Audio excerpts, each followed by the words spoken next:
राज्यातील school bus मालकांकडून बेमुदत संपाची घोषणा करण्यात आलेली आहे। त्याची महत्त्वाची बातमी, स्कूल बस मालकांनी उद्यापासून बेमुदत संपाचा इशारा दिलेला आहे।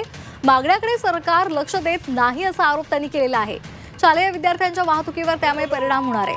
आताची महत्त्वाची बातमी, राज्यातील स्कूल बस मालकांनी बेमुदत संपाची घोषणा केलेली आहे आणि उद्यापासून स्कूल बस मालक बेमुदत संपावर जाणार आहेत असा इशारा सुद्धा त्यांनी दिलेला आहे। आमच्या ज्या मागण्या आहेत त्याकडे सरकार दुर्लक्ष करते असा आरोप सुद्धा करण्यात आलेला आहे। उद्यापासून स्कूल बस मालक संप पुकारणार आहेत आणि त्यामुळे शाळेमध्ये जाणाऱ्या विद्यार्थ्यांच्या वाहतुकीवर परिणाम होणार आहे।